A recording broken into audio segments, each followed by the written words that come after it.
Skipping branches like squirrel, baby.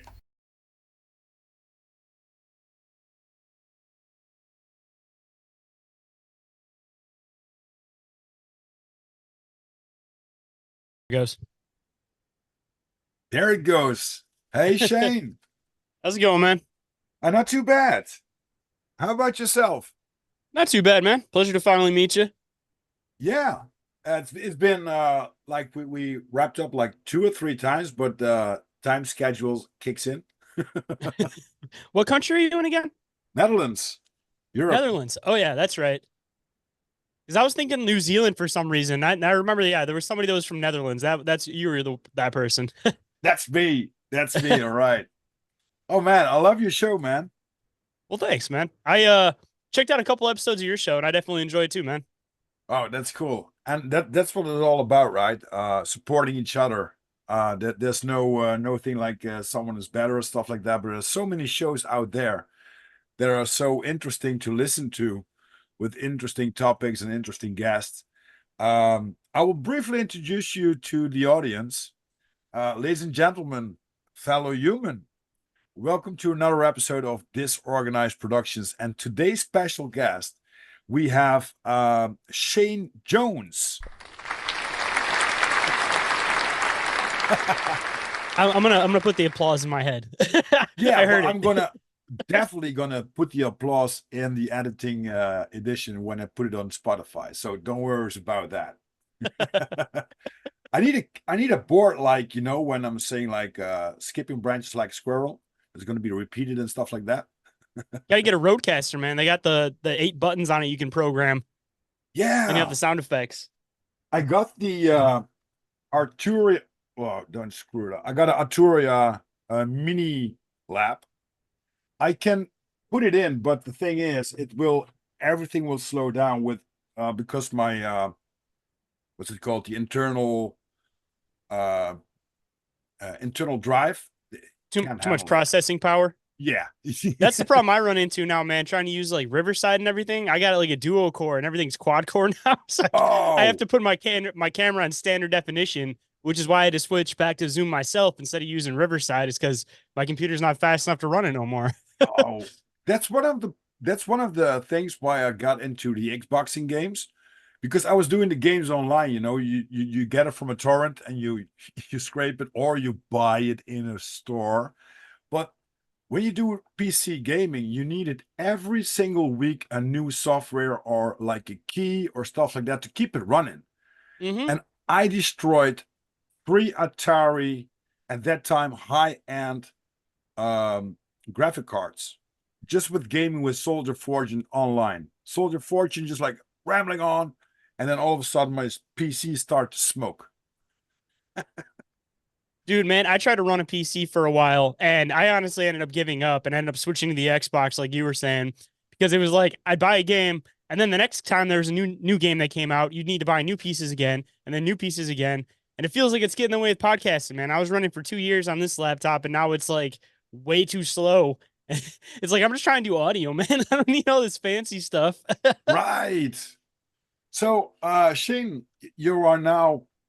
I, I hope I correct. I'm 100% correct. But at the 85th episode of Bizarre Encounters and the 232 episode of Inquiries of Our Reality. Yes, sir. I got 233 sitting on my computer right now. So 232 is released. And then I got 87 on my computer right now for Bizarre Encounters, and 86 is getting dropped this week on Wednesday. This coincidence. Nothing. What do you think? Because you encountered quite some stuff yourself, right? You're not only talking about the cryptid, personal encounters, shadow people, dark man, um, and mentally processing encounters on your show. And you have some great guests that talk about their experience about paranormal encounters. Um, what was your first encounter, and what was your most fearful one? Well, going back with Encounters is kind of a weird one for me because I grew up astro traveling without actually realizing what I was doing. So I had like weird paranormal experiences starting from the time I was a kid, mainly resorting to like shadow people and sleep paralysis and like seeing other weird places. Like I'd be like in other people's houses, like I'd see myself sleeping, levitating above my body, just weird stuff like that. So I mean, that would have been like my first experiences, and those have been something that's like semi lifelong, leading into a bunch of other stuff. Like my experience is kind of like chain one off the next. But my probably scariest experience was actually seeing something that I believe may have been a Wendigo or some type of creature that was half apparition because I saw it physically when I was actually there seeing it. But then when we were leaving, my girlfriend was taking pictures on her camera and she caught something that looked just like it, but it's completely see through. So it was like an apparition. So, like I said, I believe that it may have been a Wendigo, at least looking into like the folklore tradition of how exactly they explain it, because it doesn't have like the deer head or anything like that. That was just stuff that like colonists kind of added on, trying to like demonize the culture and stuff. Hmm. But kind of like how people would describe like a rake or a pale crawler is essentially how like a Wendigo would look.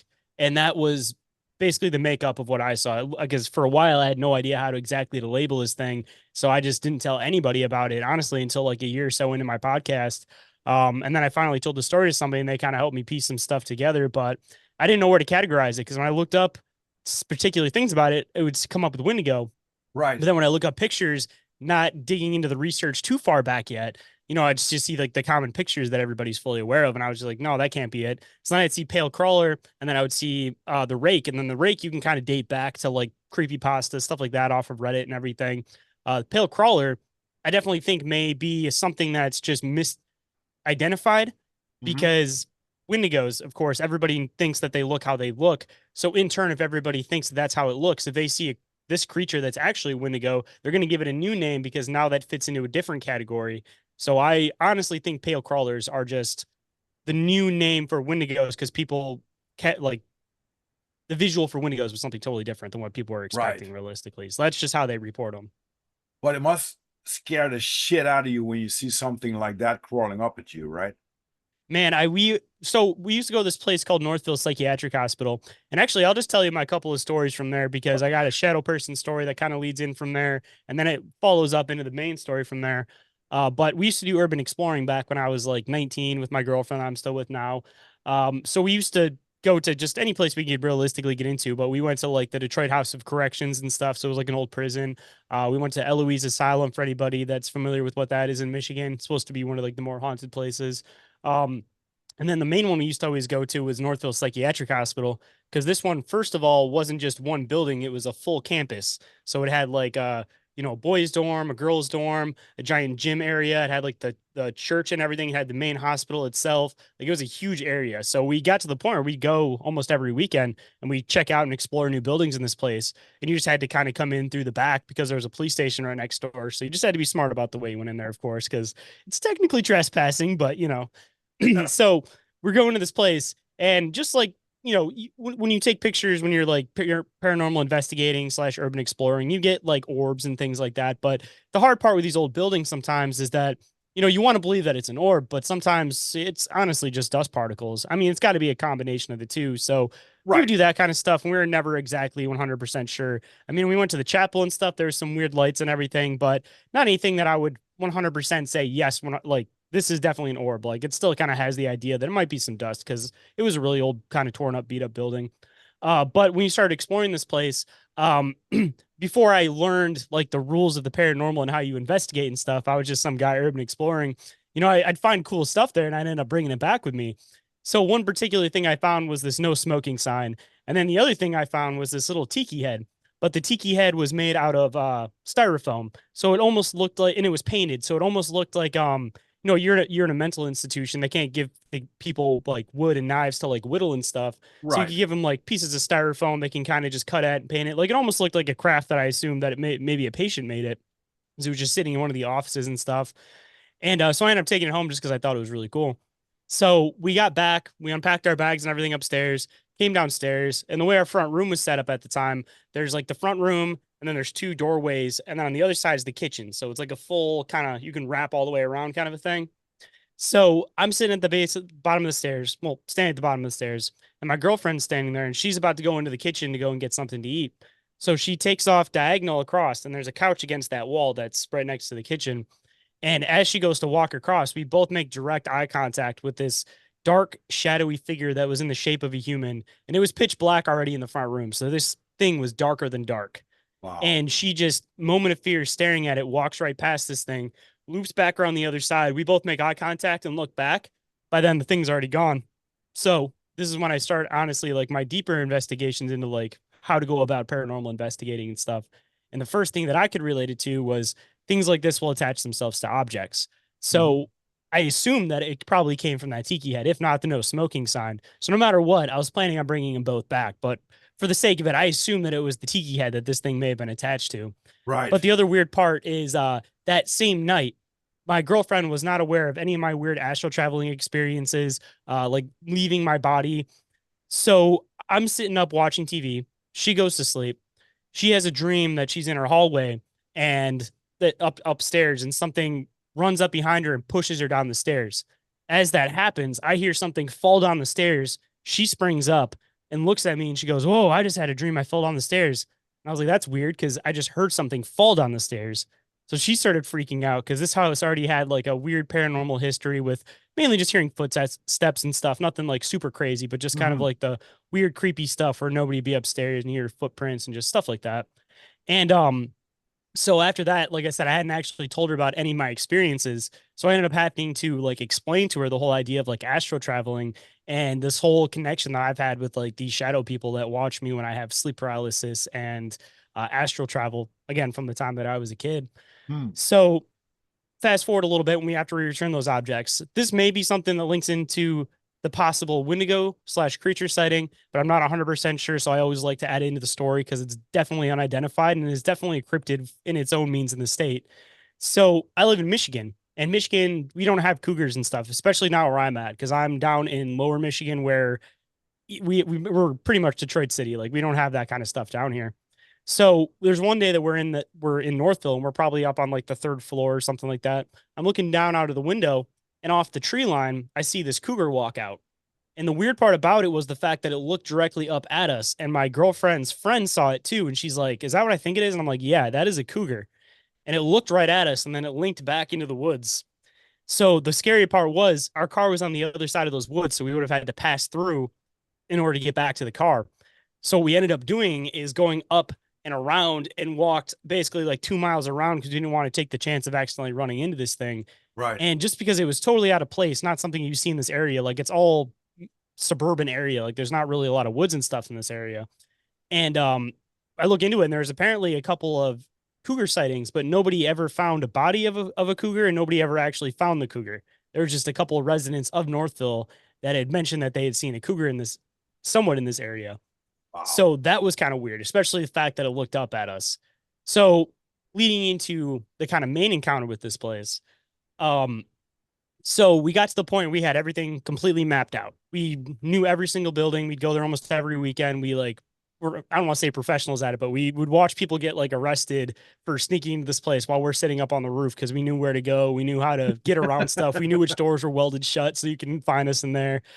So we decided that we're going to kind of take it to the next level. And the only reason that we hadn't actually done this before was because we were scared of running out of batteries in our flashlights, things like that. So Yeah. there's these tunnels underneath Northville, and they call them the Northville tunnels. And they used to use them for transferring patients at this hospital. So it'd go to the multiple locations and things. But it also went beyond the city because they also used it as like a, they could use it as like a bomb shelter, I believe. That was the original means for it. It was just supposed to be a tunnel system that was supposed to like interconnect Right. different points of the city. So everybody talks about these tunnels and how haunted these tunnels are. So we were going to check them out, and we just kind of running with a couple flashlight batteries, and we're like, all right, we're just going to go in there a little bit, and then we're going to come back out just because we've already kind of seen this place and we'll kind of get a feel for it. Right. So we end up going, we know that there's an entrance to these tunnels down in the basement of Northville. So we end up going in the one day and we go do our normal exploring for the day. As soon as it starts getting dark, that's when we decided to go and do the tunnels because why not? We already figured we'd have the daylight for looking at the buildings, and underground it was dark, going to be dark anyways. So Right. we end up going down into the basement. And when we first walk into the basement, to the right, there's this brick wall. And it looks like not like somebody knocked the bricks out, like just vandals doing it, but it looked like somebody kind of removed bricks to make like a doorway in this wall down in the basement of the hospital.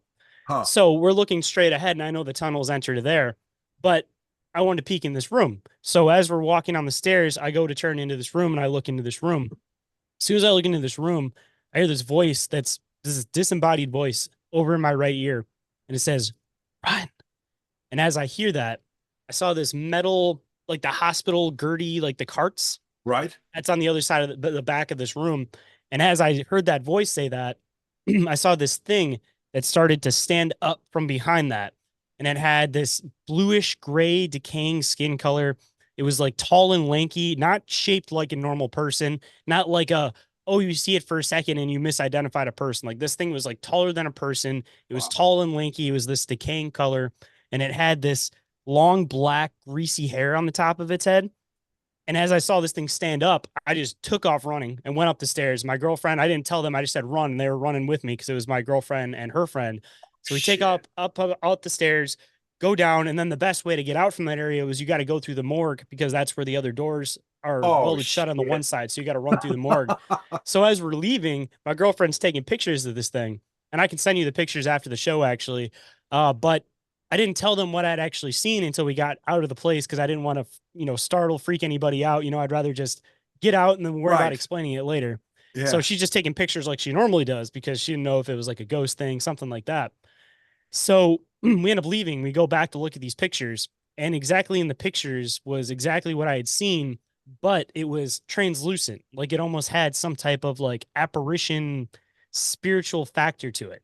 Right. And again, I didn't know where to categorize this stuff for years. So I just kind of left it alone in the back of my head. I didn't want to tell anybody about it besides my girlfriend because I didn't think anybody was going to believe me. I didn't know what to call it. It wasn't like a Sasquatch encounter that I could tell somebody, oh, it's a Sasquatch or it's Mothman or it's this or it's that. Right. It was just something that I didn't know anything about. And like I was talking to you a little bit about earlier in the show, I started looking up about it. And from exactly what I had seen and heard, like I kept coming up with like Wendigo, but the picture wasn't fitting right.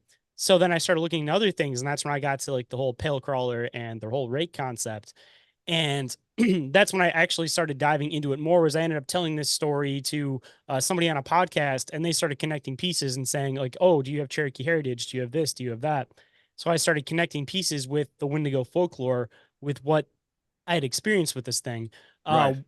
and I ended up actually doing a full series about it and just diving a little bit more into it and just all the pieces connected. And one of the main things was the fact that they say from the first snowfall to the last snowfall, you have to fear the Wendigo because you don't know where it's going to be because they stay out in the cold because they're decaying life form. Right. So one part of the legend is that they either go into caves or they go underground or they bury themselves during the summer months. And this experience happened during the summer. And those tunnels, because they go underneath the city, like they're deep, it was a good like 20, 30-degree difference going down this basement. So it was definitely chilled down this basement, even though it was hot upstairs. So Right. that part fit. And the fact that there's some sense of humans still to these things, because the whole reason about how you become a Wendigo is if you resort to cannibalism. And when you get into other different folklore with it, with other native tribes, there's something like the Wachuge, which is if you're too prideful, then you end up becoming the creature.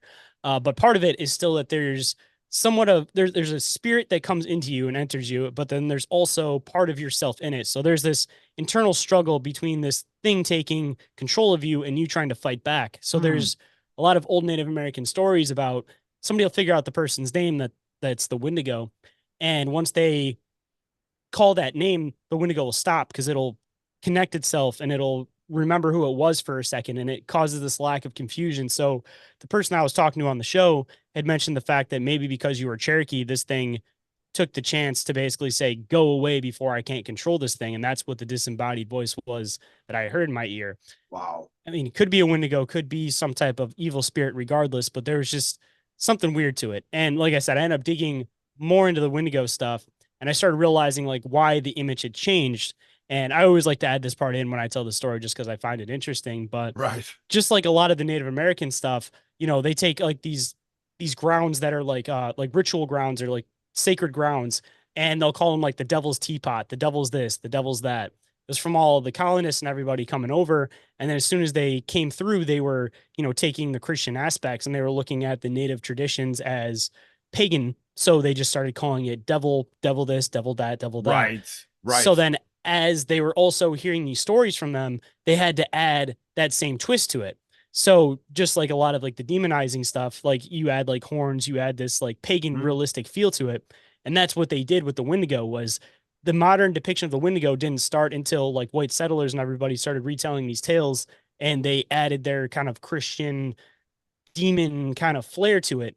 But the Right. way it was originally described was that it was like this zombie like creature that would eat its lips to the point where it would be so hungry that it would eat its own lips. And with every single meal that it would eat, it'd become bigger and become just more hungry. So it's basically Wow. like an unquenchable hunger and it would just consume you. And this thing just gets bigger and bigger. And it's just this tall, lanky, zombie like creature. So You once I must started be actually diving back, it was like I realized that all the pieces connected. right. You must be a great fan of Supernatural, the TV show. I actually watched just about that whole show. I didn't watch the last season.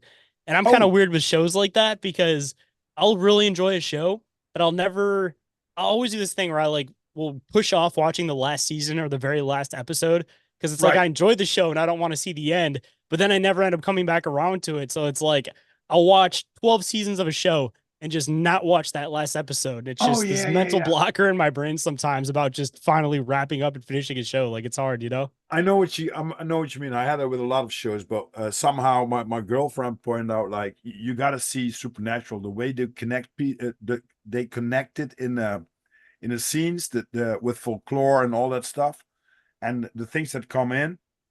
The show is really good, and I started to look at it like maybe a half year ago, and I couldn't stop watching.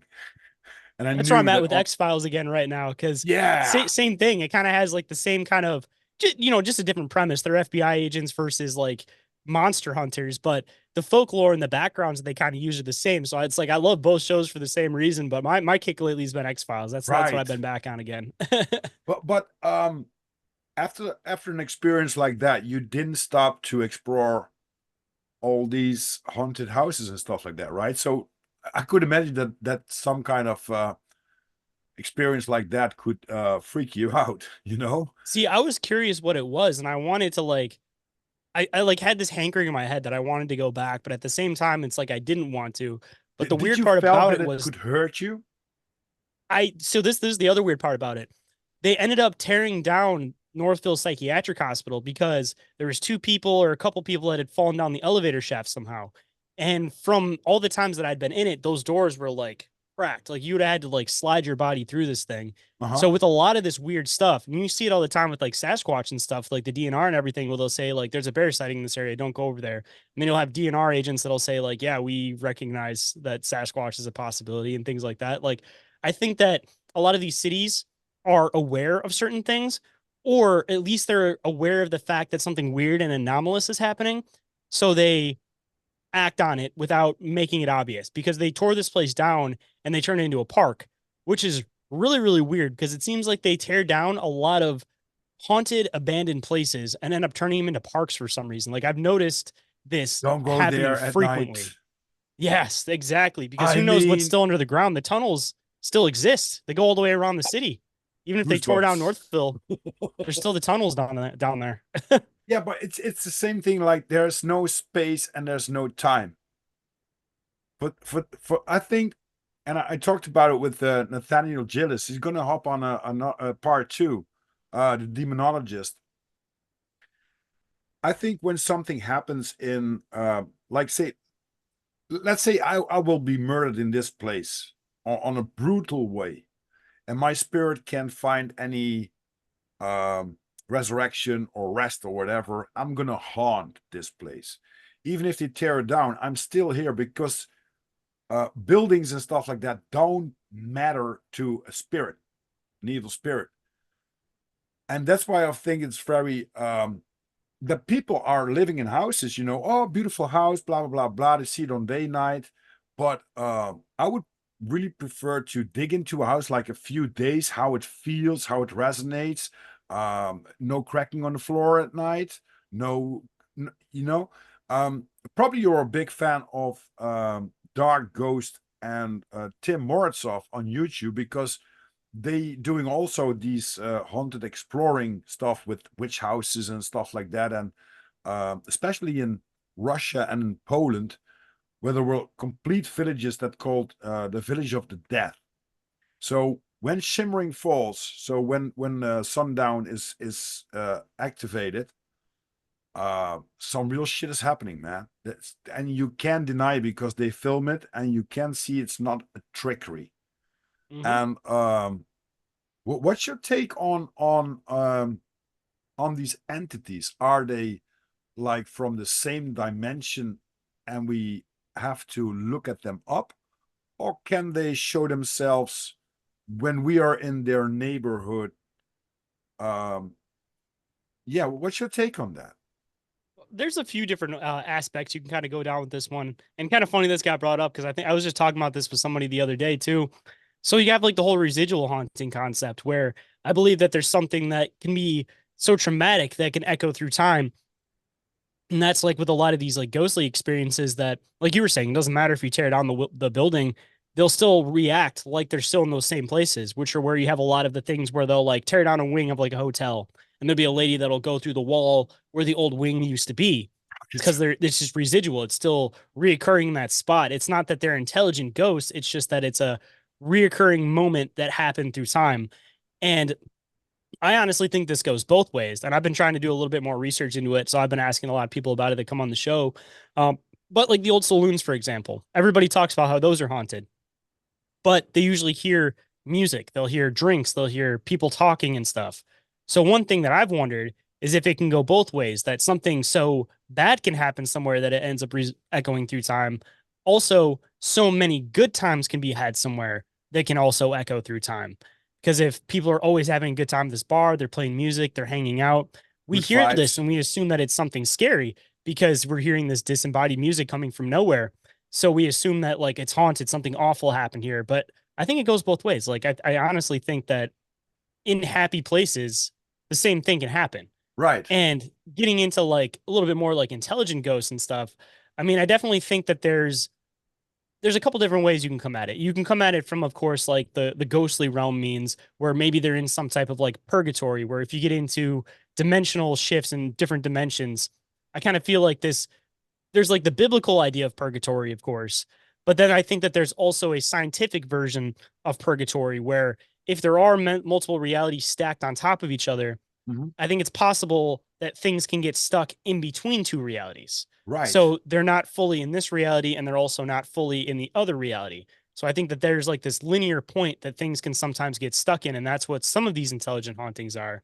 But on the other side of it, again, there's a couple different theories you can go into with this one. I also think that it's definitely possible that they could be something that's existing in a different dimension Mhm. or maybe at different points in time. Because I've also heard a bunch of different stories where somebody was sitting on the couch when they were a kid and they saw this dark figure come down the staircase and it freaked them out. And they always remembered that. And then later on in life, they were older, living in the same house, walked down the staircase and they saw this dark, shadowy kid looking figure sitting on the couch. So I've heard like a bunch of stories like that where it could almost be an echo through time that you're seeing both sides of yourself through Like some of a these like a glitch from yourself, like a computer game, almost, almost. yeah. Like if time isn't necessarily linear, time is just something that's within our fabricated reality as a construct. It doesn't Exactly. mean that those laws exist in other places. There So is something no that we're time. looking at as a glitch in our reality may not necessarily be a glitch, but just something that can't be processed properly into our reality because it's something that exists on a higher frequency or in another place. Because when you get into the whole dimensional aspect of things, I definitely think that there's multiple dimensional connections to you yourself. Like I think that you exist within multiple realities. It's Mhm. just a matter of you have a focal point reality. But that doesn't mean that you're not existing as maybe a blurb in the realities above and maybe as like a lower form, like flat version of yourself that the other things that are in a lower dimension can't necessarily process. And that kind of goes both ways where, with a lot of these entities that people see, such as angels, for example, like the biblical definition of what they look like is like, the spinning wheels with the flames and the eyes and Mhm. everything like that. And then they show themselves as a human to us with wings. I think that those things are things that exist in a dimension above. And that's what they would look like in their reality, or at least the aspects that we can see. And the reason why it doesn't make sense is because we're not seeing that full piece of what this thing actually looks like. It's just like that experiment where if something's in the water and there's a ball above the water, the things that are in the water are seeing that as a giant circle. But if you're Right. outside of the water, then you see it as a sphere because you have to exist within that different medium to be able to see the full constructional shape of something properly. Hmm. And I think that that's something that happens a lot with a lot of these entities, ghosts, things like that, is that there's something that we're not necessarily seeing their full form because we're only seeing a split piece of something that's existing in a dimension higher than us, possibly lower than us, or like I Right. said with some of the ghost stuff, kind of in between where they're half in our world and half in an upper in another elevated dimension of reality. Right. And that's also a little bit with astral projection, right? You're into your own reality, but you're seeing another dimension. Exactly. Like at least with my experiences that I had, I'd like see myself sleeping. So it was like I was existing as my astral self, but I was still within this reality. But I definitely think that there's the idea that something that's from a higher reality might be able to go to a lower reality. Uh-huh. And maybe that's kind of what we see is that there is this astral plane reality, which might be the dimension that's above us. But that doesn't mean that you can't spectate in the dimension below. Because I definitely think that because we interact with two dimension, Hmm. just because we don't understand how we're reacting with it doesn't mean that it's not the next step up. Because I mean, Exactly. getting into the whole DMT concept, everybody talks about these machine elves that create reality through speech and all of this kind of stuff. If that's the next dimension above us, just like how we create the 2D dimension, they could be creating our dimension without even realizing it, how they're connecting to our reality. Right. If you're going to explore a building or a haunted place, what are the three most necessary things you need to have with you to explore a place like that? Three, let's see. Yeah. I usually bring a pack, but I'm gonna try to think of the most Okay. important three. Number one, not just a normal headlight, or not just normal flashlight, but a headlamp. Those are the best way to go because then it's hands free. Any direction you look in, you can see, and then you can also cover it real quick if you need to. You know, if you're in a place that you're not necessarily supposed to be. Right. And then depending on, of course, what your intentions are there, as far as like if you're paranormal investigating, you're just going there for fun. No matter what, you got to bring some type of recording device or a camera. So either a video camera or a picture camera, just something to document either one, just the cool places that you're seeing, or possibly something supernatural. And then on the other side, past that, as far as like if you're just exploring it for fun, definitely bring some type of mask or ventilation because a lot of these old buildings are covered in Oh, like asbestos and like lead paint and all this other stuff. So Bunga, that's definitely a good yeah. safety precaution. But if you're on the paranormal investigating side, then of course you want to bring your paranormal investigating to go kit. That'd probably Right. be because everybody has EMF. something a little bit different, but make sure you bring your kit with you too, of course. Right. So what are other devices or stuff that you would bring in your dugout bag for hunting, exploring missions? So for these ones that I used to go on, at least, let's see, in the normal backpack, I would always bring some type of black dark bandana, usually just so I could cover my face if I needed to, you know, and some type of mask. Usually I would bring like the paint masks, the ones with like the respirators and stuff on it, because those, you know, Dust and all the pandemic stuff. masks aren't really doing no good for nobody. They're not covering you from Ooh, asbestos or anything. So right. got to wear an actual like ventilator. That was definitely a good one. Multiple batteries and flashlights. So headlamps always the best one, but make sure you grab multiple types of flashlights because if one dies, you have other ones if you need them for different things. You know, you want to bring like a beam light, you want to bring some type of lantern light, some kind of headlamp. And then of course, like I said, your recording equipment and everything like that too. And then I would always bring like a first aid kit, of course, because you never know Uh-huh. what might happen, especially if you're climbing through these old buildings and stuff. Somebody Or gets when you cut have by to something, run. or you have to run. Yes, definitely make sure you have some type of like first aid kit. Most probably important piece of that first aid kit is alcohol, just in case you do cut yourself on something in one of these old buildings. Oh, you You're gonna need to want to get make sure you drunk. sterilize that stuff real Oh, quick. sterilize. And So then isn't I think that's one of the most common stories about people that go into buildings like haunted buildings with the batteries, right? It's going to drain your battery just like that. Even if it's going to be 100% just like your camera battery, you walk into like a hall or something like that, and all of a sudden, wow, battery dead or camera shuts down. Um, so these entities, they have quite some power.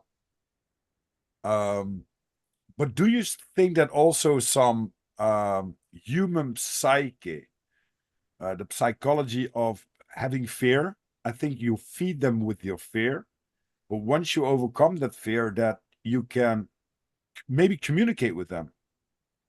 Although I'm not a guy like Ouija board and stuff like that. I never did that.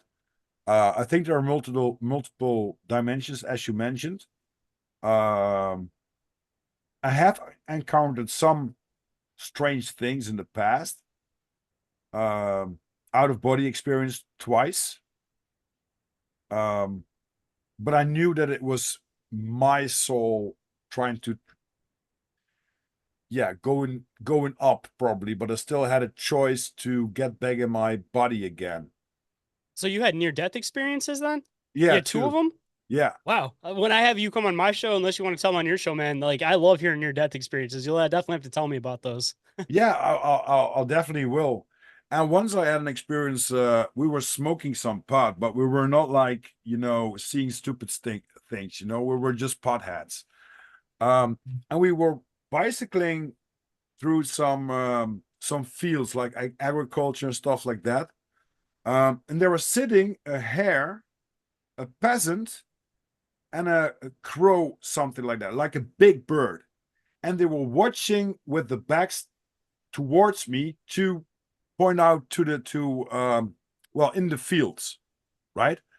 So I stopped with my bicycle together with two friends. She's like, what the hell is that? Why are these three animals that are not normal together sitting there in the grass looking at something that we can see that make no sense? So after just a few seconds, something start to, like a wire, just bzzz, and there was this golden little light, just like a spark, in the middle of these three animals. And just like, oh, you know what? That probably would be a fly that goes against this. I don't know what the threat, like a high voltage thing that they spread for cows and stuff like that, that they can go out of the. Oh, like the wire cattle prod fencing and stuff. Yes, that one.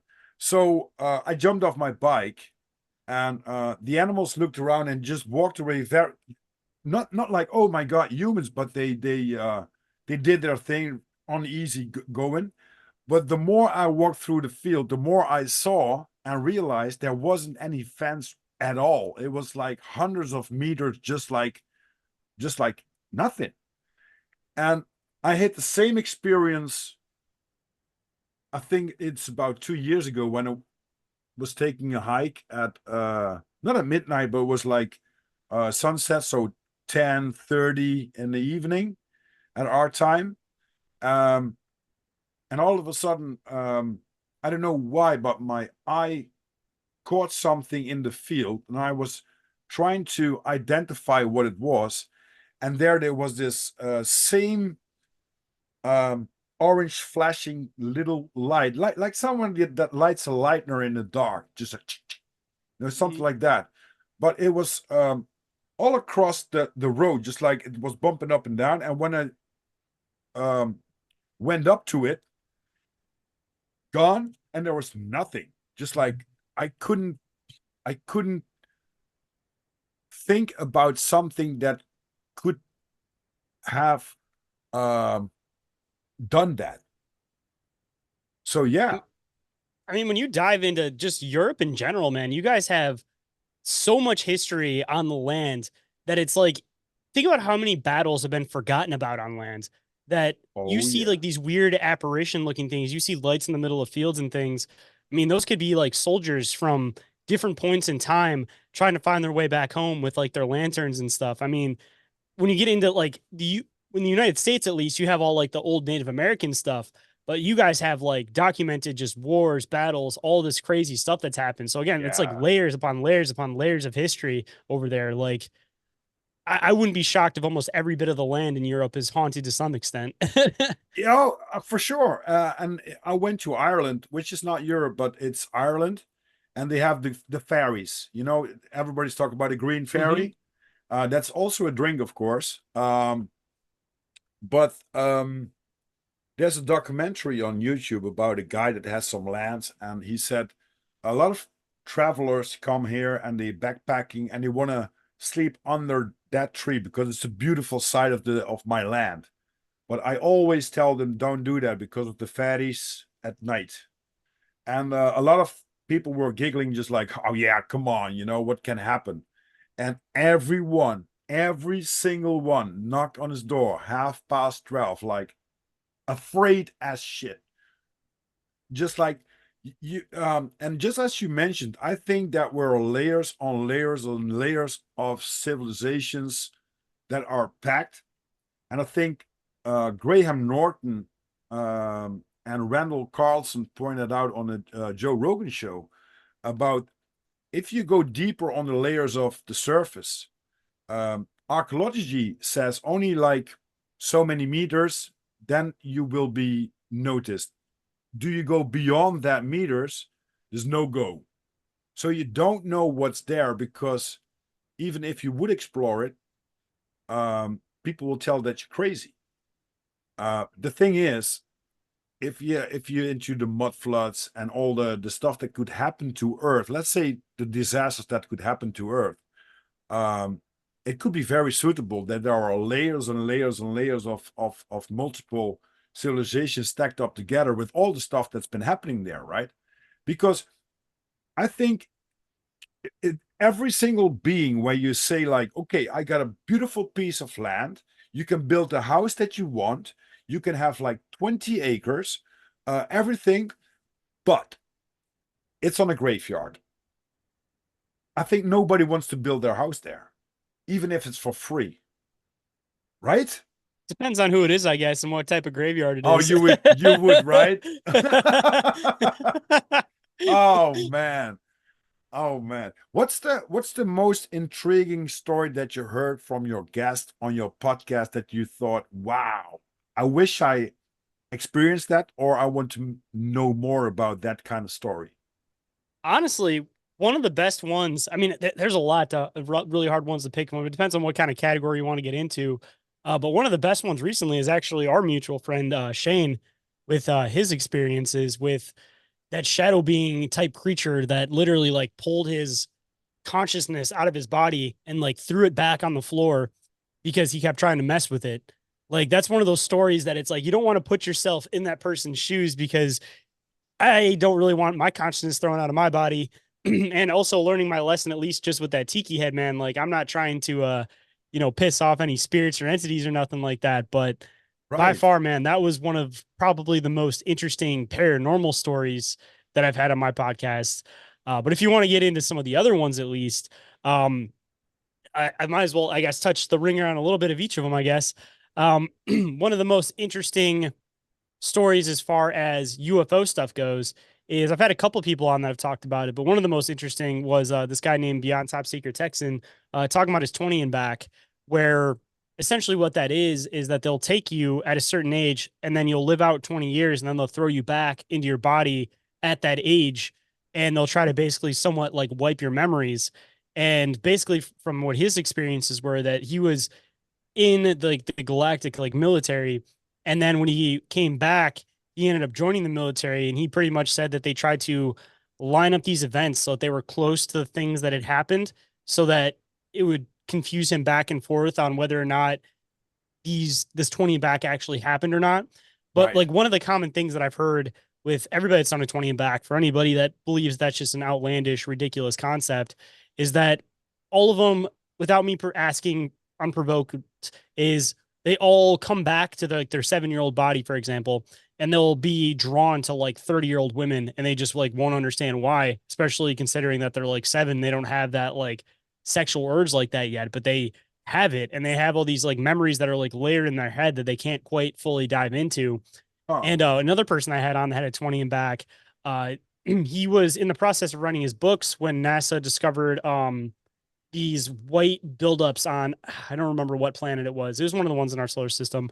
But he's basically said that during his 20 and back, he was basically a mechanic on the series um Starship, whatever the hell you want to call it. Uh-huh. Um And he basically said that they would go past this planet and they would watch these giant sodium glacier or not geysers just blow off onto the planet and everything. So when he's writing his book and NASA's trying to figure out what these were, he was pretty much saying they're sodium, they're salt. He's like, we used to watch these things. And the guy who was writing the book with him, or was his publisher or whatever, is like, do you really want to make a statement like that just in case you're wrong? It's going to throw your whole book out of the water. He was Right. like, no, it's sodium, it's salt. I 100% can tell you that's what it is because we used to watch them. And he ended up being right that it was sodium buildup and it was creating giant geysers from sodium buildup. And so like that was super interesting because there's just these weird little connecting pieces when it comes into like the 20 back slash like UFO stuff that it sounds outlandish when you first hear the stories, but once you hear enough of them and you realize that there's all these commonalities Mhm. beyond people that have never talked to each other and they're all like small experiencers that, aren't collecting all like the big main stories. It's just these weird little like subtle things will kind of Right. trickle through. It kind of makes like the whole phenomenon a lot more believable. And at least for society now, man, I feel like paranormal, of course, is always going to be something that people are interested in. But the most, I dig in all these things. I definitely believe there's a possibility of all of them, but definitely the most probable is life existing somewhere else in the galaxy. So like the UFO stuff, man, I don't think that's too far off. And then getting into some of the Sasquatch ones, I've actually heard two people tell this story, but I put myself in the shoes of this because there's this movie called Willow Creek where there's a scene where they're Yeah. sitting in the tent and they have like all the rocks and everything getting thrown at the tent and everything.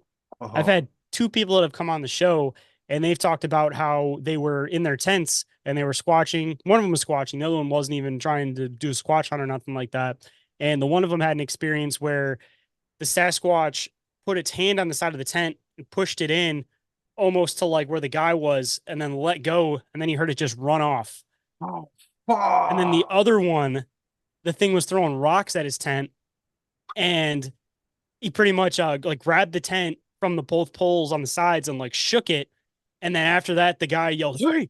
And the thing ran off, but he like ripped up the tent and left a bunch of like footprints and everything around the guy's tent when this experience Fuck. happened. So again, just putting myself in that position, man, it's one thing when you can see it across the field, but that whole concept of something being scarier when you can't see it, but especially if you know what it is, because if you're in the middle of BFE woods, there's nobody around for miles and miles. What the hell else is there with big feet, big bare feet running And around, can leaving footprints, put your throwing tent up. rocks, and There's no lifting your animal tent that puts your tent up, right? and pushing the hand in? I mean, you can see the size of the hand. I Holy mean, the guy, shit. it was like bright, it was moonlight. So it's like you can still kind of see somewhat of a silhouette through it. And it's like no human is going to be in the middle of the woods pushing on somebody's tent. That's how you get And shot. I mean, at least in the US, man, like if you push on somebody's tent in the middle of the night, you're oh shit, I'm probably gonna going to get crap my greeted with a gunshot. pants. You're gonna smile me from miles away. The thing is, of course, a lot of these things happen during the night. And there's, of course, a very powerful source like the moon. And on the daylight, it's the sun, of course. So there's some duality going on with the light and the dark.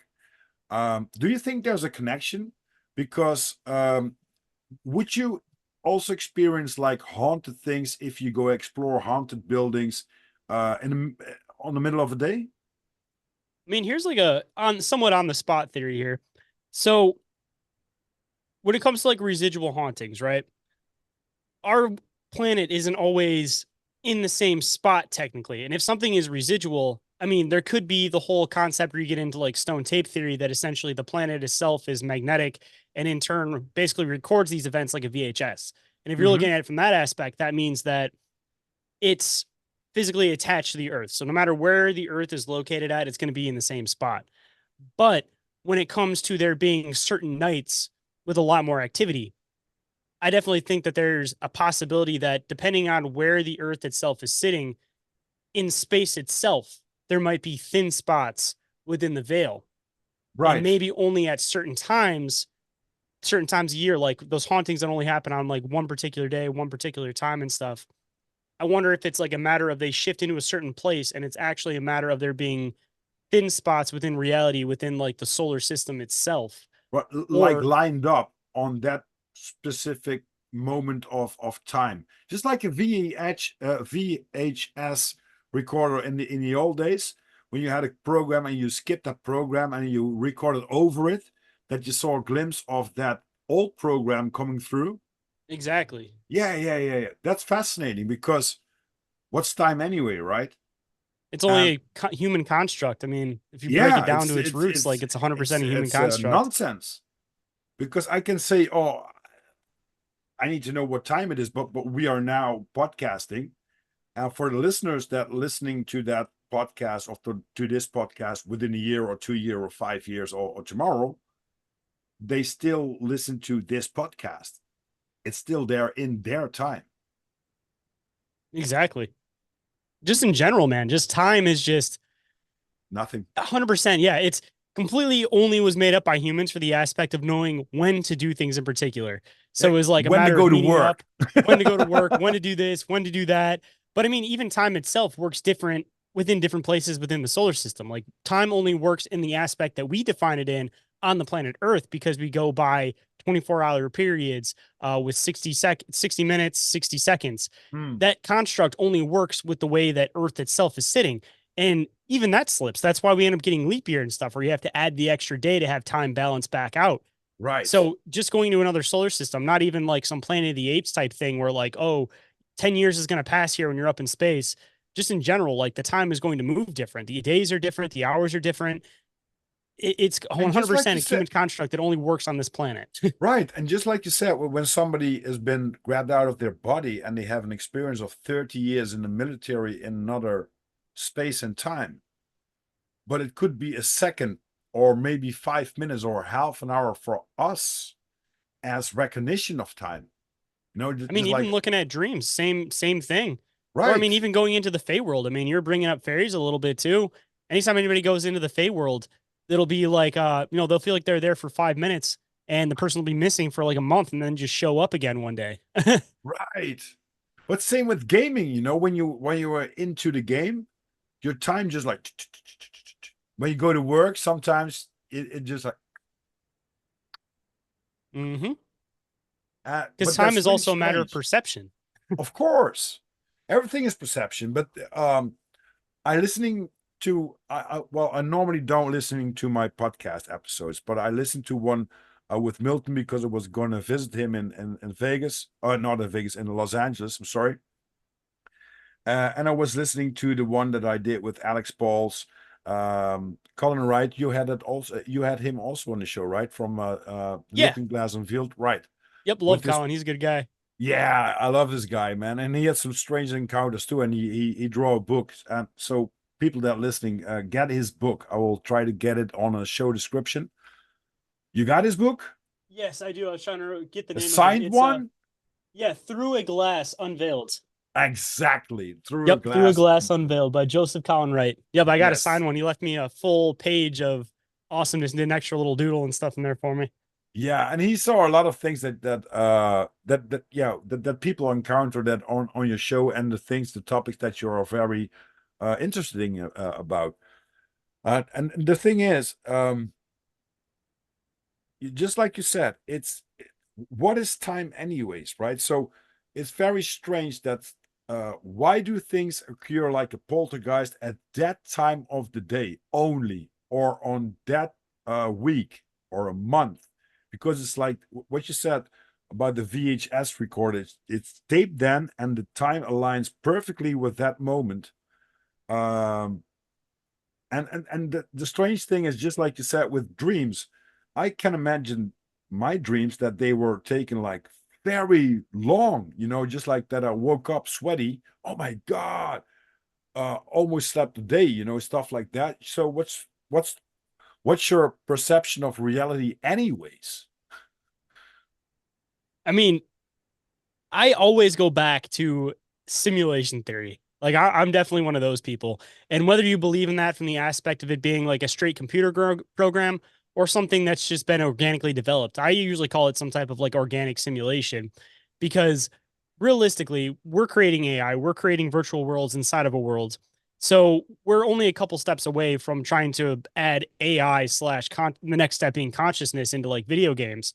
So who's to say that that hasn't been done multiple times and Hmm. then we're actually in something that somebody else created as some form of a simulation or Simply, they knew how to make a biological simulation and they just want to see if they could do it. I mean, no different from than people. If we could create a little box that had a mini world in it or a mini universe, Hmm. people would definitely do that. They try to play God with that kind of stuff. So Yeah. I always go back to us being something like that. And if that is the case, I feel like it explains a good amount of the phenomenon because you can always bring into the theory that either one, there's glitches in the system. Yep. Two, there's other realities that exist the same way as ours do. And sometimes they find ways to be able to come into other systems, almost like, docking two video games together and having two connecting servers. Or the other aspect is, and I know a lot of people hate this theory, but I always find it fascinating. The whole orb concept is linked with paranormal, it's linked with UFOs, it's linked with cryptids, linked with all that kind of stuff. So if we live in some type of an organic simulation, assumably there's something that's on the outside of it. But they're not just going to view it just straight from the outside, of course. You're going to want to be able to go in and see it and interact with it and spectate on it. So Uh-huh. who's to say that these orbs might not be the spectators of whatever's outside and they just choose what playable character they want to be? Or on the other side of it, there is another life form that exists on this planet, but we know everything is carbon based. So we don't know how to define a life that is not carbon based. So if there is some type of a life force or some type of something else that exists that doesn't exist in the same matter or form that we do, we Right. completely can't understand it. And it seems like a lot of the time these orbs and things will kind of be watching people, keeping people away from areas and Like stuff. Westworld?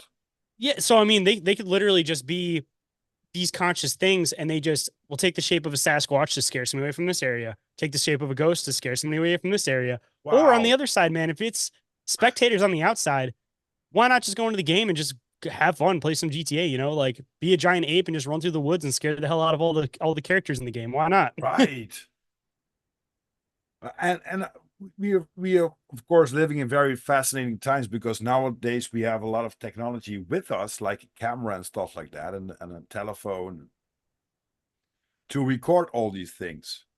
I know that when YouTube came up, when there was like 5 or 10, maybe 100 clips available. Nowadays it's like millions, a month, millions are being uploaded. Um, and a lot of stuff. I think it started out a little bit with me with the interest and a little bit the scary stuff about the Blair Witch Project, which was, it was so frightening and so amateuristic filmed, but it creeped the shit out of you, you know. That Uh, started like a whole era of a new film style. Cause I mean, I'm sure people did it here and there in the past, but that was the first like defining like first person lost footage style film. oh, oh shit, yeah. And the But you funny like part to, about it was nothing crazy happened through it. It got you going the whole time, but it wasn't like like paranormal activity where it like I was not a fan of those. I thought those movies were awful. Like nothing happened, but it still kept you on the edge of your seat in a suspenseful way, not like in a disappointing way like paranormal activity where they just are like, all right, silent scene. You're gonna stare at this for 10 minutes and then this glass is gonna move. Ooh. right. Yeah, yeah, yeah, yeah, yeah. And be careful what you wish for, and especially with some. So, are you also did some Ouija boards and stuff like that? Honestly, I have not messed with a Ouija board, but Good. for a good reason. Like, I know that there's like 100 rules to these things, and I haven't looked through the giant list of rules yet. And it's one of those things that you create a connection, and once you open that connection, you have to know how to shut it down properly. Oh But yeah. realistically, if you're playing Ouija, you could be calling for this, but it doesn't mean that that's what's going to answer. You're essentially playing Omegle with spirits or like, one of the Oh chat cam shit. websites with spirits. But the problem is their camera ain't on, and neither is their microphone. You're communicating with them strictly through text. So they ain't got to try to hide their voice. They ain't got to try to put on a mask. They ain't got to try to do nothing. They can just communicate through words, and they could literally be one of the most evil entities you could ever possibly imagine. And they could come across and be saying that they're your grandma and start saying all these sweet, kind things to you and like, oh, just leave the gate open and I'll just be around and I'll just help you out around the Right. house and this. Like, yeah, that's one of those things. There's the Ouija board, man. I know a lot of people have their fun with it, and a lot of people have weird experiences with it. But when it comes to opening gateways, it's one of those things that I'll go into a place, I guess, with a gateway already opened, I guess, for like a paranormal investigation. But me, myself, I don't want to be responsible for opening up a gateway, especially not, you know, if there's already activity in an area. I mean, you could just be drawing more stuff in and not necessarily communicating with what's already there, you know? Right. Oh shit. But that freaks me a little bit out because I listened to the story that Snake had to tell. He told it on my podcast and on several occasions also. I think he was on your podcast too, right? Yeah. Yeah, Yeah, it and was it, like a month or two ago. yeah, exactly. And yeah, he thought, okay, let me debunk this bullshit. And Snake too. He's just like, oh, these motherfuckers, let get it on. Until be careful what you wish for, because he had some really frightening experience with it. Like the shadow man that was trying to hide himself behind the blinders, but you could see the bulb, and the all that kind of stuff. Just like, holy shit. Um, and I always knew that there's something more than just reality that we live in, so I don't want to mess with it. Also, Hey, you I scream into the abyss enough, eventually it'll answer. yeah, and especially when you see nowadays when things go out. Okay, not every video that you see on YouTube is the real deal. But I like to see the channel That's Impossible, and sometimes they pointed out also things that people are actually filming, and some things are scary as hell, and we don't know nothing yet, because scientists say like, oh, we discovered like 5% of the deep waters. Well, if you don't know what 100% is, how can you say there's only 5% that you covered? And I think that goes the same with our nature and fauna where we're living in right now.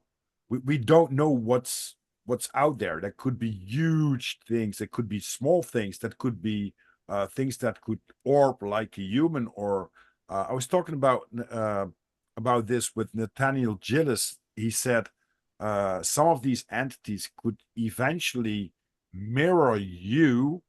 So your girlfriend or your friend thinks he's telling you stuff, but it's the entity that took your form.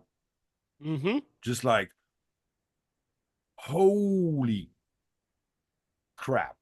Dude, I've heard a few stories where actually one of them in particular, this was like when I first started my podcast. It was somebody that had that happen, but they were taking the form of people that were still around, which is the creepiest part. And basically, one of them said that their grandma was like walked past them and walked down the hallway, and it was like the middle of the night. And she's like, "What are you doing up, grandma? Are you okay, grandma?" And then she looked down the hallway, and her grandma like turned back and looked at her, and then just like started running with her at her on all fours, and then just disappeared into like a mist. Mm. I was like, holy shit. Oh, normally when you see things that aren't there, it's for me, it's involved with psychedelics like mushrooms or LSD or DMT, or smoking a really good joint. But I never saw anything like strange that I couldn't pinch down, like, okay, I saw something, but it's not supernatural, right? Um, I think that you have a very nice no, very nice job, because you are can you explain me what your job is?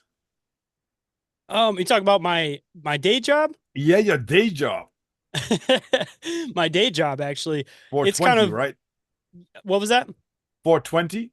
Yes, yes. I was gonna say I've been a cannabis grower in Michigan for the past going on 6 or 7 years now. But before that, of course, I was on the black market side of it, but Uh-huh. It's legal now in Minnesota where you live. I'm in Michigan. Yeah, and Oh, it's legal in Michigan, Michigan. sorry. Yep. It's not federally legal. It's not even federally medically legal, but in Michigan, it's recreationally and medically legal. Good. We need more happy people. We Right? need more people. The stuff is, I never ever have seen an article in the newspapers about a coffee shop that people went bonanza and tried to kill or fight each other. Never.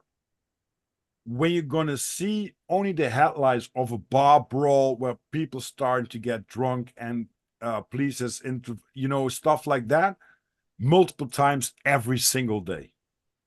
Yeah, you don't even bat an eye anymore when you hear that there was some kind of bar fight or somebody got shot at a bar, stuff like that. Like, Alcohol. yep, that's exactly what it is. That's too bad. But because I want to be sure of your time, Shane, and I really appreciate that you hop on this organized production. And I'm going to be on your show too. I'm very excited for that. Hey, we can always come back for both rounds too. I can come back on your show again if you want. You can come on my show more than once too. So Yeah, I already felt like a good connection. But we're like now like an hour ahead or so. Is it okay with you that I'm going to ask you like 13 questions? Well, if you listen to my shows, I normally have 12 questions, but I made a new one. um, if we're going to do that, and then we're going to wrap it up. And yeah, because you're starting the day and I'm ending the day, right? opposite, I think. I'm starting to wrap up my day. It's 8:17 p.m. where I'm at. And my kids go to bed at 9, so I got to start getting them ready for bed and stuff. Okay. Normally I start recording at 9, but I knew that that was going to be too late for you because as soon as the kids go to bed, I'm game for the rest of the night. But Right, right. It's for me, it's 2 o'clock in the morning. yeah, so if we started recording at 9 o'clock, then it would be 3 o'clock in the morning for you. I still have a jet lag from LA, man. I slept quite good, but somehow yesterday before I started to work today, I couldn't sleep 2 hours. I think I was a little bit sleepy, but then I had to work, and thankfully today I didn't have a long drive, so I was home, could crash a little bit, sleep a little bit.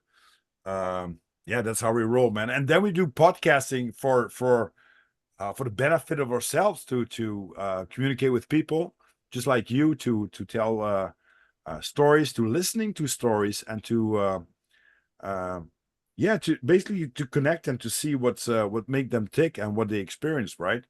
Exactly. I mean, expand knowledge, expand consciousness, and honestly, just keep hearing people's stories and stuff, man. Because I feel like it's one of those things that I kind of see myself as somewhat of like a chronicler of stories, somewhat, or of being somewhat of like people's soapbox, so they can come and stand on and be able to kind of tell their story. Like I like to if we don't get people's stories down, people don't tell people their stories, we don't record these people's stories are going to get lost through time, especially the bizarre encounters and stuff. Like, think about how Mhm. many have been lost because people never told anybody about an experience. But by doing podcasts like this, by talking about all these topics we talk about, by bringing up all these old folklore stories and stuff, we're giving them new life and we're bringing them into the digital age. So there's less of a chance that they're going to get lost in time. So Right. that's kind of how I see us.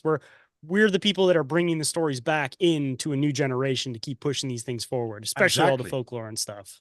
Yeah, and I really love it because folklore is not and myths and stuff like that that have been told for ages. They aren't there without any, you know, good story or something that's been true or been told differently to another generation to be careful for this and be careful for that and stuff like that. And I once pointed out that there are some places on this earth where there's a very high paranormal activity.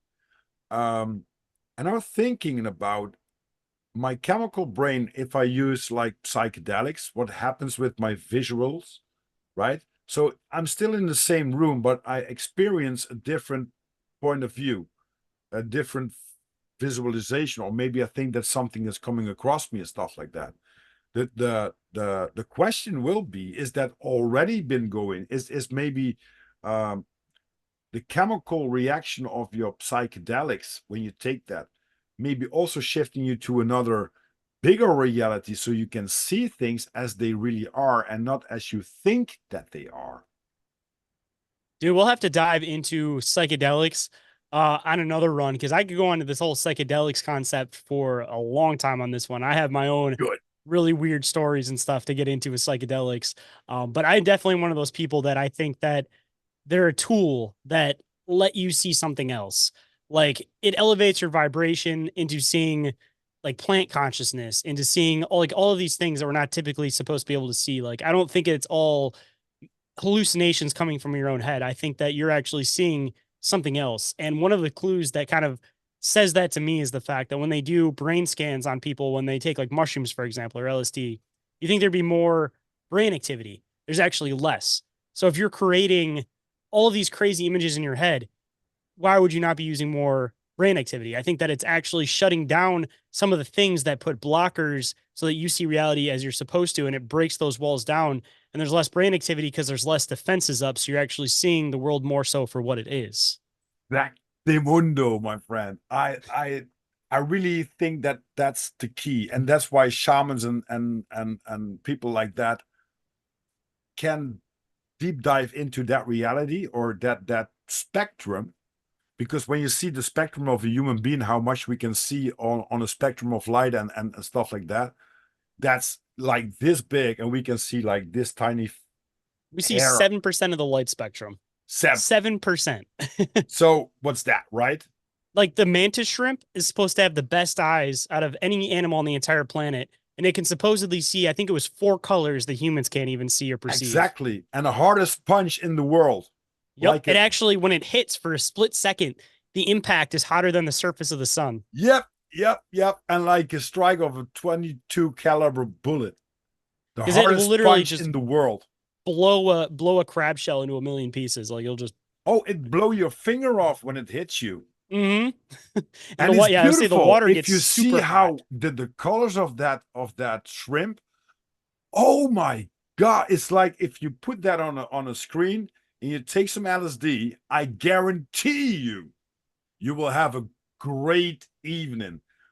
But if you do it sober, it's the same thing. I'm doing stupid spastic stuff because there's a big mosquito here in the room. Can you imagine being a mantis shrimp and seeing a mantis shrimp's colors, being able to see those extra 4 colors? Like, I wonder what it looks like to another mantis shrimp. I love that kind of thought. That makes it so interesting, right? That everything that's here on this realm has its own identity, its own purpose, and stuff like that, and its own awesomeness. I think there's also a bullet ant. Uh, I think it's like 10 or 15 times stronger than a Scorpio sting when that ant is gonna, do something with you. Do you want to hear something else kind of weird that I heard the other day too? There's these, I don't remember the 2 species of fish, but there's these 2 fish that when you look at them with the human eye, they look exactly the same. You cannot tell the difference. But when these things go to mate, they see a different color spectrum.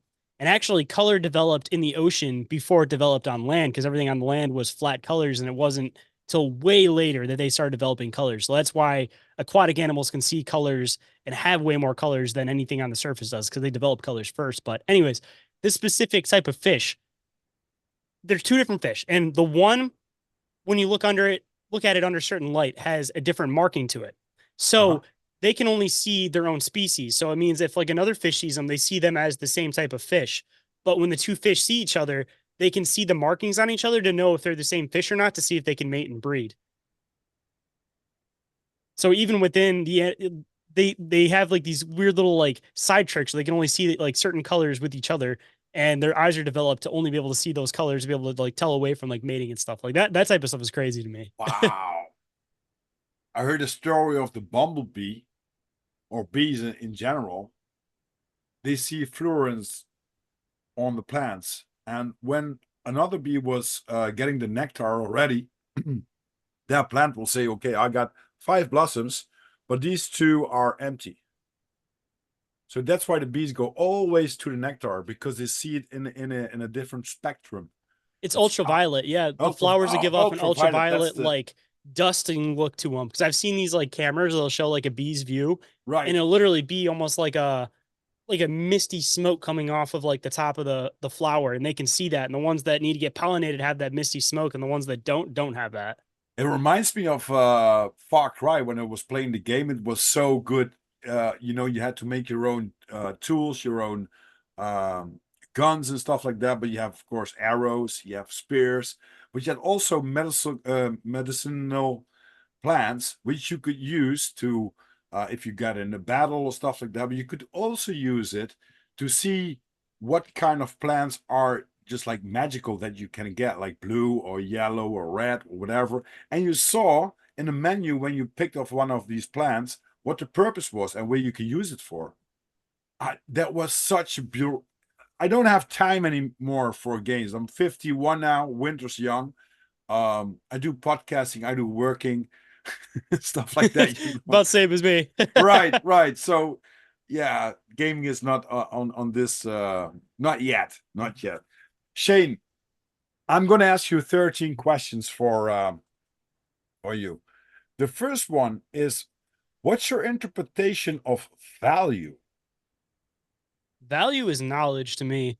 I mean, most people call it money, but it's experiences and it's knowledge. That's what it is. Because at the end of the day, I've always said that experience is the meaning of life because it's if we do transcend into something else, we are some type of consciousness. I feel like that's the one thing that is able to stay with you. And in turn, also wisdom, because wisdom is part of experience. So in life, at least, I feel like that's by far like the biggest um, amount of value realistically is Right. knowledge and experience. I love that one. And you are the first one that is on the show that got this question. So, um, what's your perception of God? See, this is a funny one too. So I talk about this one all the time. I think that when it comes to a lot of these religions, that they're all different perspectives of the same things and the same events. So I think that God was through the perception of the people of the time that they looked up to males as being the superior one. So they made this male physical version of like God. And all of these other different religions, they were taking the same stories, the same events that happened, and they were just stating them from their different perspectives. Mhm. And I think that like universal consciousness is God. I think that all of these things are God. It's just different ways that people wanted to define God to fit into like their society and like their culture. Because honestly, if there is a God and it's some type of creator being, I don't see a creator being as having a reason to mate, which means that I don't think that even beyond like the whole like woke idea of things, like I don't think that an entity of that caliber would have a male or female component to it. I think it would just Mm, be something that exists as it is. right. So, yeah, at the end of the day, I think that God is the universal consciousness. It is the creator being, and that all of these different religions are just different viewpoints of the same things. Love that answer. I love that answer. What's your perception of the devil? That's also a pretty hard one. So when it comes to, I think it's a back and forth mainly between good and evil in the aspect that there's going to be a dark character that always needs to rise in order for there to be growth as a society. Because if everything is always good, everything is always neutral, then there's not a struggle for things to get better and better and better and actually progress and grow. So the devil, evil, all of these things in general, I feel like it's a needed necessity in order for there to be progression as a species or as a race. And that people always ask, when going back to the God question, that if God had created everything, he already planned out everything, then why would he create evil? And I think that the reason for that is because he wants people to learn and grow. This universal consciousness wants people to learn and grow. So it's needed to have that duality concept so that growth can happen. And I think that for every action, there's an equal or positive reaction, meaning that if you create something that's total good, that out of that, there will be somebody who will see that total good and be angered with it and create total evil because there's always going to be the opposite Duality. of anything that you create. So, in Exactly. turn, just because of the fact that there is a universal consciousness, there is a creator being, there has to be the opposing factor. And that opposing factor has to be the one that looks like the bad guy, but Mhm. realistically is only placed there in order to have tension so that the race can grow itself. Because, like, one philosophical question that I always had an issue with was that if the devil is so bad, then why does he torture people forever? So, again, it's just different laws that are needed in order for society to function. It's a matter of perspective, too, on that one. Because, of course, there's the whole like corruption factor that people talk about where demons will like whisper things in your ears and they'll try to get you to do this and they'll try to get you to do that. That kind of stuff needs to be done so that people can learn from their actions. Because if there isn't something that is the evil force telling Mhm. them to do something bad, then there's not that internal struggle to know whether or not that person is a good person and will go down the right path. like I said, it's a needed necessity in order for there to be a good. There can't be a good without an evil. Right. That was kind of a drawn around answer, but yeah, I bring love it back that full answer, circle. Shane. I love that answer. That's deep thought. I like deep thoughts. Um, because when we just, um, there's always a deeper meaning of a question, and especially for people that are, deep diving into that question and think about it. Uh, their own plausible reality, but also like, okay, when I connect dots like this, that makes more sense. So there's no answer like, oh, the devil, oh, that's evil. Well, explain what's evil to you, right? But you explained it very well. There are some less harder questions probably now. I hope. I hope. Now, I like these deeply philosophical questions. They make you think for a second. Like it. And just like I said, I love your answers. What's your favorite color? Favorite color. I got multiple favorite colors. So Oh, if you're talking cool. about actual colors themselves, then it's going to be red and green. But if you're also including all colors slash the absence of color, then the black is always going to be my absolute favorite. But if I have to pick an actual color itself, it's going to be green or red. Yeah, because black is no color, just like white. Unfortunately, people, it's not a color. Um, but I love that, especially. Oh, that's one question I want to ask you. It's not like the questions of my 13 questions. Do you do your own logos for the show, like the show art? Yeah, I do all the art myself. Besides my newest logo for Inquiries, I had my good buddy Chris from Conspire Theory. He put that one logo together. But all of my promotion stuff, all of my t-shirts that I do, everything else besides that particular logo, because I just really liked his art style and want him to do it. Bizarre Encounters logo, all of that. That's all my artwork that I've done. I love it. You're a very creative guy, but we as podcasters have to be because no one else is going to do it, right? Yeah, and if you got to pay somebody to do that, then that's Yeah, just that much less that you have to actually put to keep growing your podcast. right. Exactly. Exactly. Gives me Um, something to do while I'm editing. I'll sit there and play with cover arts and make cover arts and I, stuff. Canva. I mean, you need that one, right? What's your favorite music, Shane?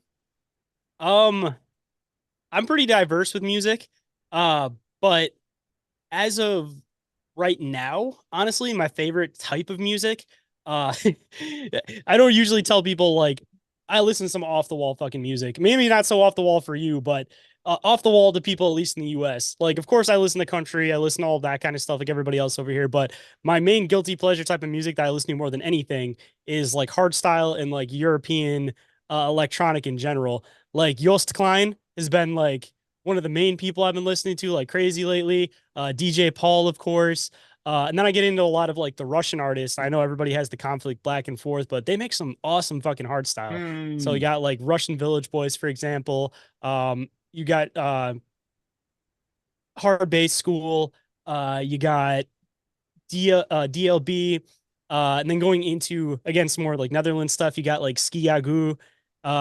Yeah, that's kind of where all my music is. I listen to a lot of like the European music. And then I also listen to a lot of UK stuff too, because I really like electronic and I also really like hip hop. So when you get into the style that they do in the UK, as Uh-huh. far as their music, it's like old electronic beats that they remix and then rap over. So I get heavy into that kind of stuff too. Like my main music that I listen to is like kind of internationally diverse, but Right. yeah, the main stuff honestly that I listen to more than anything is like the UK rap and then like the European slash Scandinavian slash Russian techno electronic Right. hard style You and hard got a bass. playlist on Spotify? I have YouTube Music, but I could send you my playlist. I got a lot of really cool stuff on Oh, there yes, actually. please do. Please do. Shane, what's your favorite book? Favorite book. That's a hard one to answer actually. Um, as far as just books themselves, like standalone, just a good story. Honestly, Fear and Loathing in Las Vegas was one of my favorite movies, and the same goes with the book. I'm a huge fan of Hunter S. Thompson, just like how raw his like writing style is, because you don't find a lot of authors that write fuck like every other word in their books. Like Right. I just find that stuff definitely like interesting. Beyond that, getting into some more other kind of weird stuff, partly occult. Edda Dorpa is also one of my favorite books. It's about this occultist guy who journeys into the center of the earth. And the weird part about it is that if you follow all the ties to it, mainly P. Hall did a documentary where you split it up and stuff, but the people that are referenced in it are real people, and the locations that are referenced in this place, they give you exact maps and everything in the book. So one of my things that I want to do one day is see if I could find this supposed cave entrance, because supposedly Manly P. Hall was talking about a man who went looking for this cave, and he found the last spot of light, as they call it, before they start going underground. And because of the equipment at the time, they couldn't go farther past that. But a lot of people believe that Edidorpa is a fictional book, and then the other half believe that it's completely real, and it was a bunch of occult things that need to get put out, and they were just hiding it behind a story. Because even Right. within it, the author of the book, it said basically that this random guy shows up and starts like telling him, you need to write my story, you need to explain all this stuff that happened to me, and it'll get released in 30 years. And the book did get released 30 years supposedly after when those things happened. So if you Oh like shit. diving into some weird stuff, check out Edidorpa. And Edidorp, also, I just wrote it down. cool little Uh, piece to remember how to spell it. Edidorpa is Aphrodite backwards. aha. So it's Eddapdorpa. Edipphorpa, I think. I'm gonna If I find didn't it. spell it right, I will send you the cover of it after we get off on Telegram. Yeah, that's cool. That's cool. I think there's a story about a man that not that long ago that went on YouTube and found something in, I think it was in Arizona, like a cave. Was that the M cave that he I disappeared in? think it is, yeah. Because this one, it connects into like the Kentucky cave system with Mammoth Cave if you've dug into that stuff. Yeah, exactly. And Yeah, like I said, there's shit. exact maps. And I actually went on Google Maps when I was reading this book, and I found the exact spot that this map shows. So like I know that the map actually does line up to an actual physical map. Oh shit. I think it's one of Oh, those treasure hunts that's been sitting there waiting for somebody to go on it for a long time, and nobody's taking the opportunity, which is, I was going to do an episode on it. And it's funny that I'm talking about it on this show because I was trying to like leave it so that I could dig into that before somebody uh-huh. else got the chance to. But if I talk about this too much to somebody in Kentucky, they're going to go and find that cave before I do, man. Oh man. It's crazy. It's crazy. What's your favorite booze or drink? Favorite booze or drink? Well, here, I'll give you a mix of two in a way, actually. Um, but a big fan of kombucha. So, like the fermented fruits and everything. So, extending that a little bit into like beers and stuff, I'm a really big fan of local brews more so than anything. I'm not a really big fan of like domestic stuff, but when I do get the local brews, I'm a big fan of like the sours and like the fermented fruit stuff Uh-huh. because it's not like girly fruity sweet. It's like that fermented hard fruit sweet where it's bitter but sweet at the same time. Uh-huh. It's that perfect taste for me. Like I really like it. Like I'm a big fan of just sipping on some like good beers and stuff, but the fermented fruit stuff, it's just I've always had a taste for fermented stuff. Uh-huh. And when you say like, oh, it's a sour, there's been a few times I've been out with the guys and stuff, and I'll get like one of these drinks and they'll think it's like some kind of frilly girl drink, and then they'll try it and be like, oh no, that's definitely not a girl's drink. Like you got to try it once, man. It's fermented fruit, and I know that sounds bad, but once you taste it, you'll realize that it's pretty fucking stiff. Right, right. Friends of mine, they drink a lot of stouts, and some of them are just like canned as what's it called, like dessert in a can. It's like, okay, like chocolate and strawberries and stuff like that. And you think like, how do they gonna put that in a beer that's gonna be drinkable? Until you drink one, just like, holy crap, Because a they new ferment that world stuff going. in there. Yeah, they got some of Yeah, that stuff over here. Well, I'll get some of those fermented drinks sometimes, and they'll do strawberries with like chocolate and stuff in it.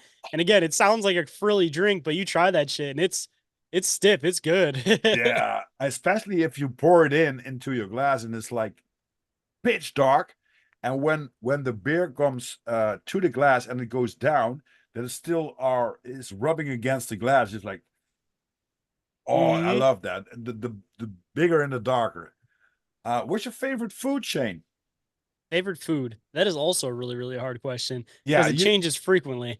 But as of right now, I would say fish in general. I'm a really big fan of seafood and not restaurant fish. I like cooking my own fish, and it always turns out way better than when I cook it at restaurants and stuff. But yeah, I like doing like salmon, walleye, like all that stuff, and I'll like pan sear it, or depending, you cook it different ways. Or I'll do this thing where I'll like cook it with butter and oil and stuff like that in Hmm. the stove and everything. But yeah, fish by far probably be my Wow. favorite food at the moment. Okay. What kind of clothing you like to wear the most? Honestly, I wear a lot of see, I got a weird style for that stuff too. I got two styles that I kind of mix and dress in, and I got my I guess semi electronic kind of look, I guess. Like I wear Uh-huh. like a lot of like Adidas and like Champion and stuff like that. But on the other side though, it's like I go squatching and shit. So I also partially dress like a country boy. So, I wear like Columbia, my Bass Pro Shop hats and all my Sasquatch shirts and all that kind of stuff. So it Right. kind of depends on my mood, but it adjusts back and forth from the day and stuff like that. I kind of have this like style where I dress sometimes like a country boy, and then on the other side I dress like, I'll wear like rain slickers and like Adidas and stuff like that. So Right.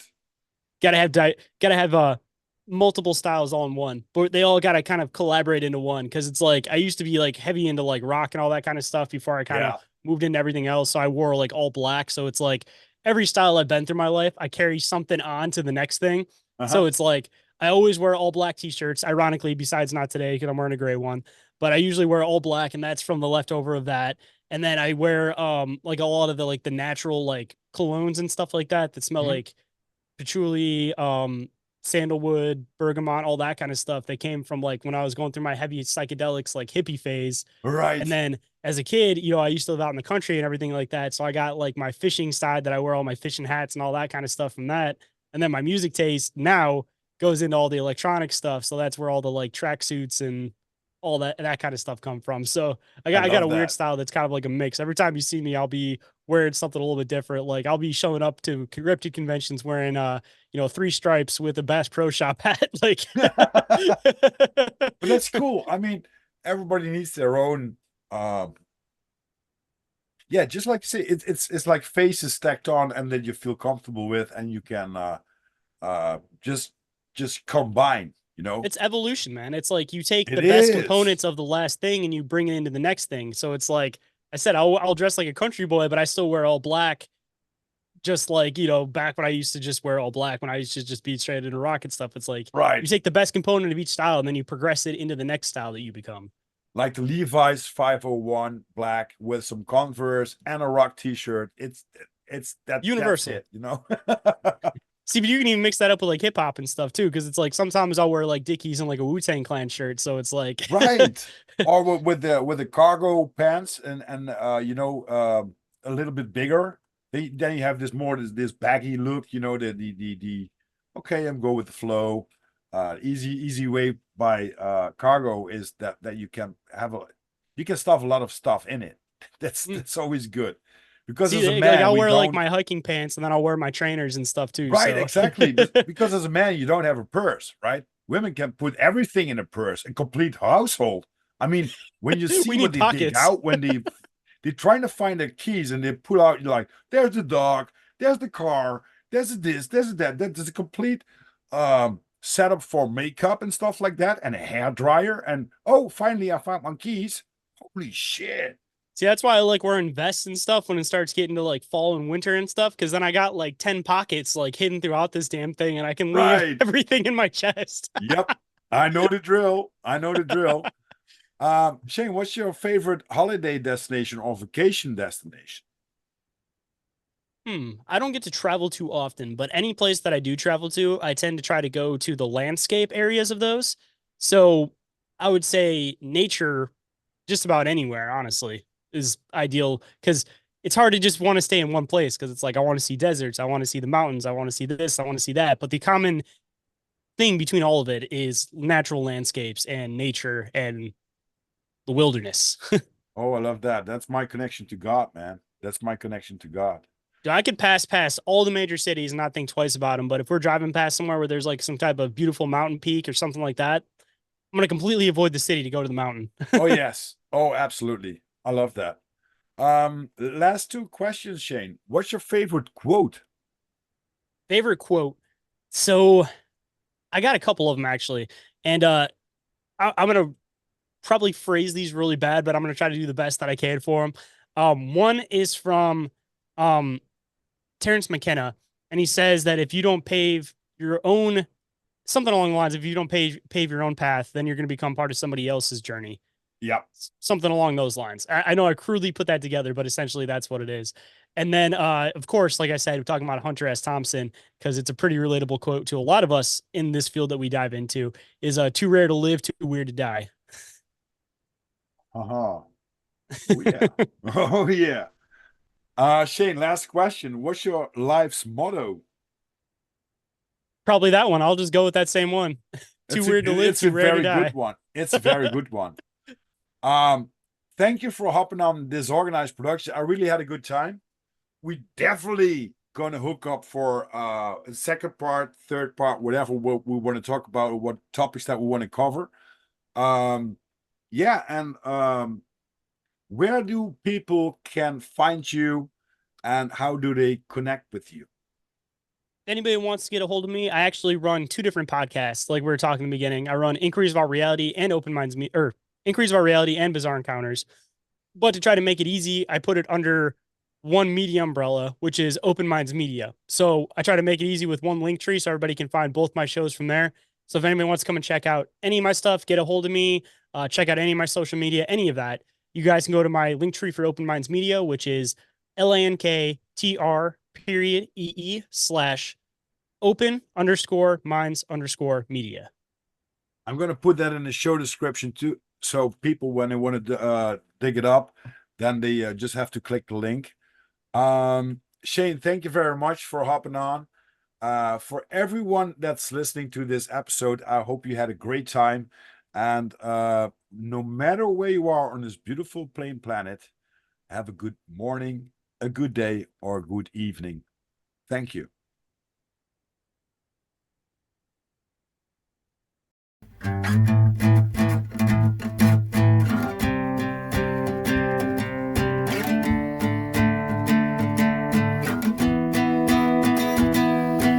Running for all my life with the devil on my heels.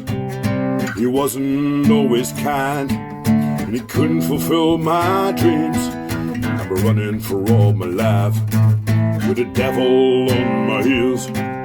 He wasn't always kind, and he couldn't fulfill my dreams. He's a pain in the ass, black as a night. God, show me the light. He's a pain in the ass, black as a night. God, show me the light and hold me tight. I've been running for all my life with the devil on my heels. He wasn't always kind, and he couldn't fulfill my dreams. He's a pain in the ass, black as a night. God, show me the light and hold me tight.